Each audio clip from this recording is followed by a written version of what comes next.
6월 6일 오늘 맥힌 성경기 신명기 10장, 시편 94편, 이사야 38장, 요한계시록 8장입니다. 오늘 새벽에는 시편 94편 말씀 우리 함께 보고 기도하겠습니다.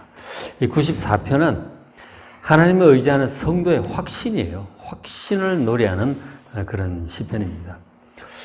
근데 이제 우리가 하나님을 섬길 때 믿음을 가지고 하잖아요. 속에 어떤 믿음이 있어요. 하나님을 향한 믿음, 공의로운 다스리심, 구원, 이런 믿음이 있는데, 그런 믿음이 하나님의 백성으로서의 그 믿음, 확신이 흔들릴 때가 종종 있죠. 그죠? 그럴 때, 이분들도 그런 것들이 있었고, 또 극복을 한 거죠. 그 확신이 흔들릴 때, 이런 이제 시편을 볼 필요가 있어요. 이번에 어떤 이제 마음의 갈등이 있었느냐면 94편 3절에 보면 여호와의 악인이 언제까지 계가를 부르리까? 이 악인들 그들이 마구 짓거리고 오만하게 떠들고 죄악을 행합니다. 자만해요. 그러니까 악인이라고 하는 것은 하나님을 섬기지 않고 자기 뜻대로 행하는 사람이 악인이에요. 뭐 꼭 사람을 죽이고 살인을 해서 악인이 아니라, 감옥 갈 죄를 지어서 악인이 아니라, 성경에서 특별히 시편에서 말하는 악인이라고 하는 것은 하나님을 경외하지 않고 자기 뜻대로 행하는 자가 악인이에요. 의인이라고 하는 것은 하나님을 경외하고 하나님의 말씀을 듣고 말씀을 따라 순종하며 행하는 그 사람이 의인이에요. 그죠? 그러니까 의인인지 악인이냐 구분은 하나님이 주인이냐 자기가 주인이냐 하는 거죠. 자기가 주인이고 자기 뜻대로 행하는 자가 사실은 악인이에요. 인간 속에 나오는 인간의 정욕을 따라 행하는 사람. 그러니까 의인은 하나님을 경외하고 하나님 뜻을, 말씀에 귀를 기울이고 말씀을 따라 살아가는 사람, 그런 사람입니다. 그러나 반대로 악인은 자기 뜻대로 행하는 사람이고 자기 육신의 뜻을 따라 행하는 사람들이죠. 근데 이제 그런 악인들이, 불신자들이 이제 다 그렇게 속하잖아요. 그죠? 그렇게 되는데, 교회를 다닌다고 하면서도 하나님을 경외하지 않고 자기 뜻대로 하는 사람들도 많아요. 하나님을 진정으로 경외하고, 그렇게 사는 사람은 이제 의인인데, 성도들인데, 근데 그 악인들이 하나님을 경외하는 우리 성도들보다 더 잘하는 것 같이 보일 때가 있는 거죠. 일을 더 잘하는 것 같고, 그리고 그 하는 일들이 우리보다 더 잘 되는 것 같아요. 큰 소리 치는 거죠. 너희들이 하나님 믿어봤자 뭔 소용이 있느냐. 자기들이 더 잘 된다는 거죠. 그러니까 이 성도가, 94편을 지은 성도가 그렇게 얘기를 하는 거죠. 악인이 언제까지 계가를 부르리까? 계가라는 것은 개선의 노래잖아요. 전쟁에서 이겼다는 거죠. 사업도 잘 되고, 일도 잘 되고, 애들도 잘 되고, 돈도 잘 벌고, 건강하고, 잘 된다는 거예요. 집안도 번창하고. 그러면서 성도들을 향해서 너희들이 뭐 하나님 섬긴다고 그러는데 뭔 소용이 있냐 이거지. 맨날 환난도 당하고 일도 안 되고 뭐 그러면서 뭔 소용이 있냐 하는 거죠. 그들이 마구 짓거리고 오만하게 떠들어요. 그 자기 하나님 뜻이 아니고 자기 정욕을 따라 행하는 그들이 다 자만하고 성도들을 향해서 오히려 비난도 하고 깔보기도 하고 심지어 박해도 하고 이제 그러는 것이죠. 그들이 참 교만합니다. 잘났다는 거죠. 내가 잘한다는 거죠. 그런 사람들 말을 자꾸 듣다 보면 하나님을 내가 섬기고 정말 기도하고 경건하게 산다고 했는데 이거 괜히 헛고생하는 거 아니냐. 뭐 잘 되는 게 있어야지. 별 볼 일 없는 거 아니냐. 그런데 회의가 될 때가 있다는 거죠. 그렇죠? 이분이 그런 회의가 잠시 들은 거죠. 악인이 언제까지 저렇게 계가를 부르겠습니까? 잘남차고 일도 잘 되고 막 그런다는 거죠. 그러다가 이제 이분이 정신이 이제 번쩍 난 거죠. 1절 앞에 94편 1절에 보면 여호와의 복수하신 하나님이여 복수하신 하나님이여 빛을 비추어 주소서. 하나님의 공의의 빛을 비춰달라고, 심판의 빛을 비춰달라고 간구합니다. 2절에 세계를 심판하시는 주여, 온 세상을 하나님의 공의를 따라 다스리시고 심판하시고 악한 자들을 징벌하시고 의롭게 하는 자를 상 주신 그 하나님, 그 하나님께서 일어나셔서 이 교만한 자에게 마땅한 벌을 주시옵소서. 그렇게 기도를 합니다. 하나님께서 그렇게 하실 거예요. 그들이 받아 마땅한 벌을 달라고 그렇게 공의롭게 심판해 달라고 하나님께 기도를 하는 것이죠. 그런 하나님이심을 이제 깨달은 거죠. 악인의 개가를 부르고 오만하게 떠들고 하는데 마음에 시험이 들었다가 공의로우신 하나님께 심판하시고 그들을 징벌해 달라고 기도를 하는 것이죠. 우리의 소망, 우리의 능력은 무엇일까요? 우리가 의지하는 것이 무엇일까요? 그것은 바로 하나님의 공의예요. 의로운 하나님께서 공의롭게 결국은 판단하시고 일은 그렇게 될 것입니다. 하나님의 공의로운 판단, 그리고 우리가 하나님의 뜻을 따라 경외하며 공의롭게 살아가는 것, 말씀을 따라 살아가는 것, 그것이 우리의 소망이고 우리의 능력이고 승리이고 상급이 될 줄로 믿습니다. 그것이 성도의 확신이에요. 악인들이 잘 되는 거 보고 잠시 마음에 시험이 들었다가 이런 하나님이 계심을 이제 뒤늦게 떠올린 거죠. 정신이 번쩍 나서 이렇게 좀 노래를 하는 것이죠. 그렇죠? 그러면서 이제 정신이 나서 돌아보니까 이제 그런 거죠. 8절에 백성 중에 어리석은 자들아 너희는 생각하라. 정말 하나님이 계시는 줄 알지 못하고 뭐 그냥 자기 잘났다고 막 행하는 그런 사람들이잖아요. 그중 하나님을 알지 못한 어리석은 자들, 심판하시는 하나님이 계셔서 결국은 그렇게 될 것임을 알지 못하는 어리석은 자들이죠. 그들 보고 너희들 생각해야 된다. 9절에 그렇게 얘기를 하죠. 귀를 지으시니가 듣지 아니하시라. 눈을 만드시니가 보지 아니하시라. 하나님께서 무엇을 하고 있는지 다 지켜보고 계십니다. 그리고 우리가 무슨 말을 하는지 다 듣고 계세요. 참 하나님이 안 계신 것처럼 막 이제 자기 잘난 맛에 살아가는 그런 사람 막 하는 그런 얘기들, 잘난 척 하는 얘기들, 하나님 다 듣고 계세요. 귀를 만드셨는데 하나님이 안 들으시겠어요? 우리의 눈을 만들어 붙여주셨는데 하나님이 안 보시겠느냐고. 다 보시고 다 듣고 계세요. 반드시 공의롭게 심판하실 것이다. 10절에 뭇 백성을 징벌하시는 이 곧 지식으로 사람을 교훈하시는 이가 징벌하지 않겠느냐 하는 거죠. 하나님께서 우리를 가르치시잖아요. 하나님 온 세상에 법도를 세우신 분이고 그리고 지혜를 주시는 분이세요.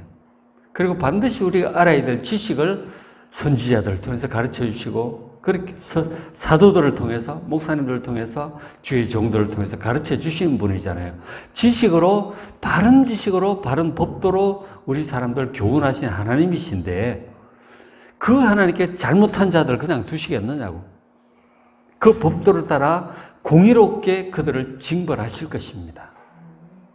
그들이 잘난 척하고 큰 소리치고 막 우리가 신앙을 따라 바르게 행하는 것을 오히려 비웃고 혹은 막 괴롭히고 박해를 할지라도 분명히 하나님께서 지식으로 교훈하시고 법도를 선포하시는 그 하나님께서 그들을 징벌하실 것입니다. 언제까지나 그렇게 되지는 않을 거예요. 그죠? 하나님 믿으시길 바랍니다. 11절에 여호와께서 사람의 생각이 허무함을 아시느니라 하는 것입니다. 막 잘난 척하고 나름대로 계획을 세우고 하고 있지만 말은 그럴듯하지만 왜냐하면 지금 잘 되고 있으니까 자신감이 넘치는 거죠. 자기가 다 알고 있는 것 같아요. 막 이건 있고 저건 저거고 이래야 되고 저래야 되고 막 떠듭니다.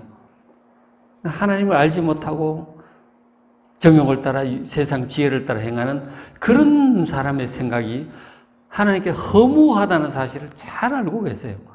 결국 하나님 징벌을 따라 무너지게 될 것입니다. 돌무더기가 된다 하는 것이죠. 여러분 그런 사람들 부러워하지 마시기 바랍니다. 시편에 종종 보면 이 악인들 하나님을 섬기지 않고 자기 뜻을 따라 행하며 뭐 한순간 또 잘 된다고 그렇게 막 자랑하고 그런 사람들 있잖아요. 부러워하지 마시기 바랍니다. 그런 거 부러워하는 사람들 얘기가 시편에 종종 나와.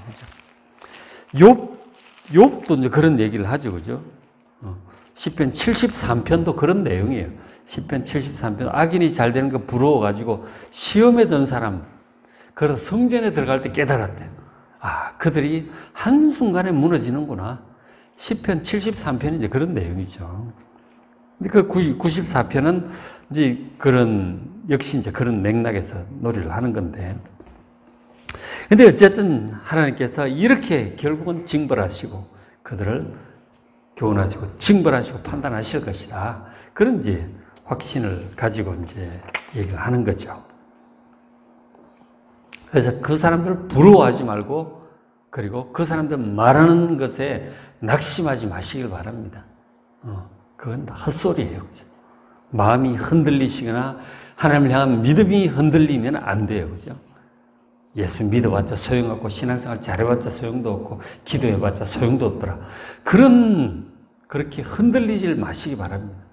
이런 공의로우신 하나님께서 반드시 하나님의 공의가 나타나게 될 것입니다.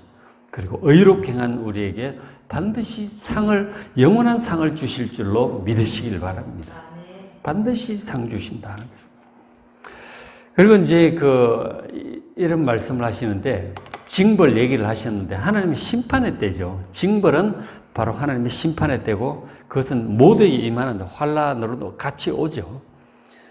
그 세상에 어떤 기근이나 전쟁이나 질병이나 이런 것도 오게 되는데, 그런 것들이 밀어닥칠 때는 우리도 이제 하나님을 섬기는 백성들도 함께 어려움을 당하죠. 우리가 지금 이사야서도 보고 있고, 이제 역사서를 보지만, 이사야서 보지만 백성들이 하나님 앞에 잘못하잖아요. 우상을 섬기기도 하고, 온 나라들이 그러니까. 그렇기도 하나님 백성들조차도 또 그런 사람들도 적지 않게 있는 거죠. 그래서 이제 아수르라고 하는 큰 환란의 때가 오는 것이죠. 심판의 때가 온다고요. 한꺼번에 밀어닥치는데, 그때 하나님을 진실하게 섬기고 의지하고 하나님을 경외하며 살아가는 사람과 그냥 인간적으로 잘났다고 이렇게 하면 인간의 육신을 따라 살아가는 사람이 환란 속에서 달라지는 거죠. 그래서 같은 환란을 당하는데 12절 보면 주로부터 징벌을 받으며 주의 법으로 교훈하심을 받는 자가 복이 있다 합니다. 우리도 잘못하면 하나님의 백성들도 100% 잘하지는 못하잖아요. 우리도 기도도 하고 예배도 드리고 말씀을 다 하느라고 하지만 또 우리도 인간적으로 잘 못할 때가 있는 거죠. 사도 바울도 뜻대로 잘 안 되는 때가 있다고 그러잖아요. 그래서 우리도 이제 어려움을 같이 당해요. 그 징벌을 받기도 해요. 징벌을 받는데, 그러나 하나님을 섬기는 성도들이 받는 징벌은 의미가 달라요. 그런 환란을 통해서 우리는 회개하고 하나님의 뜻을 깨닫고 육신적으로 세상적으로 가던 것을 하나님께 돌이키게 되죠. 그리고 육신적인 것을 잘라내게 되고 점점 더 하나님의 자녀로서 거룩해지고 성장해 가는 것이죠. 같은 환란을 당해도 의미가 달라요. 그들에게는 심판과 멸망으로 임하지만 우리에게는 회개와 그리고 거룩함과 변화로 임하는 거예요. 같은 환란을 당해도 의미가 다르다는 거죠. 그래서 우리는 하나님의 법으로 교훈함을 받는 거예요. 그리고 육신적인 거 다시 회개하고 돌아오는 거죠. 우리의 징벌 그런 의미가 있는 것이죠. 13절 이런 사람이 성도에게는 환란의 날을 피하게 해주셔서 악인을 위하여 구덩이를 팔 때까지 평안을 주시고 지켜주신다는 거예요. 그 자체가 기본적으로 악인들을 향한 이제 멸망으로 오는 거예요.